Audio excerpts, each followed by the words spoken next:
আসসালামু আলাইকুম। আশা করি সবাই ভালো আছেন, অনেক অনেক ভালো আছেন। আলহামদুলিল্লাহ, আমরাও ভালো আছি। এই তো চলে আসলাম রান্নাঘরে। আজকে এখানে রান্না করা হইব পাট শাক ভাজি আর পাবদা মাছ পেঁয়াজ দা ভুনা।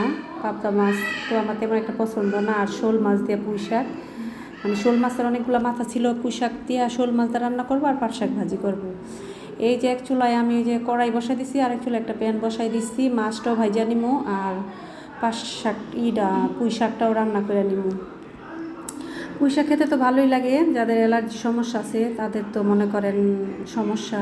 এই যে আমি হলুদ মরিচ দিয়ে নিচ্ছি, একটু মাখাই নিব, মাখাই জোগায় তারপর একটু তেলে ভেজে নিব সুন্দর করে। আর পাবদা মাছ আমি মশলাপাতি দিয়ে নিচ্ছি। আর এখন অনেকটা সময় হয়ে গেছে, রান্না বান্না করতে একটু দেরি হয়ে যেতেছে। স্কুল থেকে আসা যাওয়া, ছেলে মেয়েরে নিয়ে আসার পরে খাওয়া দাওয়া, ঘর টর গুছানো, অনেক কাজ থাকে। একটা সংসারে তো আর কম কাজ থাকে না, একা হাতে সব কিছু সামলাইতে হয়।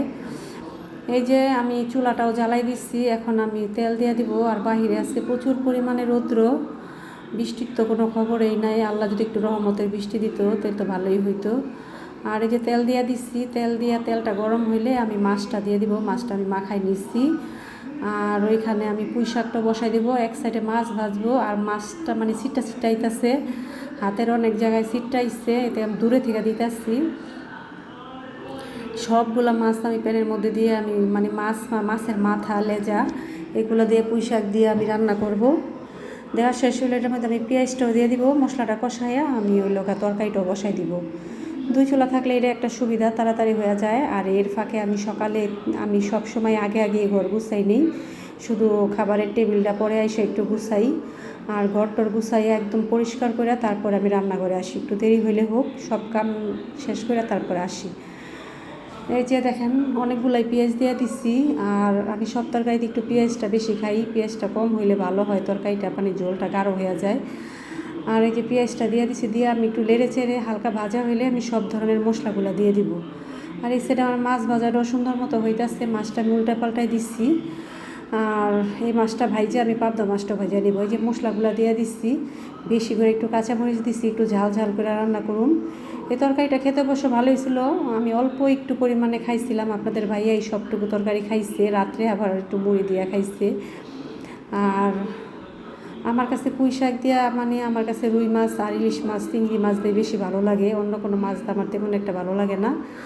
এখন মশলাটা কষানো শেষ, আমি এখন পুঁই শাকগুলো দিয়ে দিব। অল্প পরিমাণে শাকই নিচ্ছি, কারণ আমার বাচ্চারা শাক তেমন একটা খাইতে চায় না, ওদের শাক পছন্দ না, ওরা শাক খায় না। ওরা সবসময় মনে করেন মাংস টাংসই বেশি একটা পছন্দ করে। এই যে আমি সকালবেলায় শাকটা ধুইয়া আবার শাকের উপর পানি দিয়া রাখছি, এই যে এখন দিয়ে দিতেছি। এই তো শাকটা দিয়ে আমি একটু ঢাকনা দিয়ে দিব, আর ঢাকনা দিয়ে তারপর আমি যে মাছটা উল্টায় পাল্টায় নিচ্ছি। ঢাকনা দিলে শাকটা একদম মানে মজে যাবে গা। আর এখন এমন একটা সময় কোনো তরকারি ভালো লাগে না, একটু ভর্তা ডাল ভাজি হইলে একটু ভালোই লাগে, আর তেমন ভালো লাগে না খেতে। শাকগুলা দেওয়া শেষ, আমি শাকগুলা দিয়া এখন আমি যে ঢাকনা দিয়ে দিব, আর মাছগুলো আমি যে নামাই নিব। মাছগুলো ভাজা হয়ে গেছে সুন্দর করে, আমি অল্প জালে কড়কড়া করে ভাজা নিচ্ছি। এই যে দেখেন শাকটাও ঢেকে দিয়েছিলাম, মজে গেছে। আর এই সাইডে আমি ভাতটাও বসাই দিচ্ছি। এই তো পুঁই শাকটা একদম দেখেন গইলে গেছে, একদম সিদ্ধ হয়ে গেছে আর সবুজ কালার রয়েছে। এখন আমি মাছগুলা দিয়ে দিব, মাছগুলা দিয়ে আমি একটু জিরা ফাঁকি দিয়ে তারপর আমি নামাই নিব। ঝোল রাখবো না বেশি একটা, মানে একদম মানে মাখা মাখা ঝোল রাখবো না। আর এখানে যে আমার ভাতটা বলকায় পড়ছে, আর পাবদা মাছ তো যেই সিটে ভাজাই যায় না। যে পাবদা মাছটা আমি একটু ভাজিয়া লইতেছি, ভাজিয়া আমি একটু পেঁয়াজ দা ভুনা করুন। পাবদা মাছটা তো খাওয়া হয়েছিল, মানে অসাধারণ লাগছে। এই তো পাবদা মাছটা ভাজিয়া আমি ওই তেলের মধ্যেই প্যানের মধ্যে আমি যে পেঁয়াজ দিয়ে দিচ্ছি। এখন আমি এই যে পেঁয়াজটা একটু হালকা ভাজা ভাজা হইলে তারপর আমি একটু মশলাপাতি সব দিয়ে দিব। মশলা দিয়ে তারপর আমি এটার ভিতরে মাছটা ভুনা করে নিব। নেওয়া হইলে আমার রান্না বান্না শেষ, চুলা টুলা আমি পরিষ্কার করে তারপর আমি মানে অন্য কাজ করব। কাজের তো কোনো শেষ নাই, একের পর এক কাজ। পেঁয়াজটা ভাজা হয়ে গেছে, আর ভুনা তরকারির মধ্যে একটু পেঁয়াজটা ভাজা দিলে ভালো লাগে, নাহলে পেঁয়াজটা কাঁচা কাঁচা থাকলে কেমন জানি লাগে।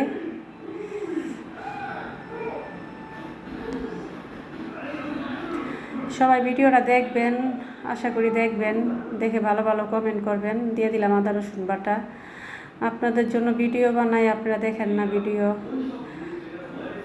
এই যে দিয়ে দিলাম ধনিয়ার গুঁড়া, জিরার গুঁড়া, মরিচের গুঁড়া, হলুদের গুঁড়া, লবণ, সব ধরনের মশলা দিয়ে আমি একটু কষিয়ে নিব। তারপর আমি পাবদা মাছটা মানে অল্প ঝোল দিয়ে পাবদা মাছটা দিয়ে দিব। পাবদা মাছ কার কার পছন্দ কমেন্টে জানাইবেন। আমার তো মোটামুটি পছন্দ। এই তো মশলাটা কষানো শেষ, আমি একটু অল্প পরিমাণে পানি দিয়ে দিব।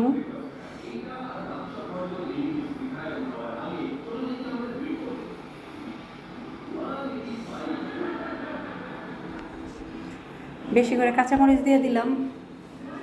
কাঁচামরিচে একটু ঝাল ঝাল লাগলে একটু ভালোই লাগতো। সাথে যদি একটু লেবু হয়, লেবু দিয়ে খাওয়া হয়েছিল। দিয়ে আমি এই যে পরিমাণ মতো পানি দিয়ে এখন আমি যে মাছগুলো দিয়ে দিব। এই যে দেখেন ভেজে রাখা পাবদা মাছ দিয়া তারপরে আমি একটু জিরা দিয়ে দিব। ধনিয়া পাতা নাই, ধনিয়া পাতার সিজন তো প্রায় শেষ, এখন আর ধনিয়া পাতা নাই। আর টমেটো ছিল, নষ্ট হয়ে গেছে, ফালাই দিচ্ছি।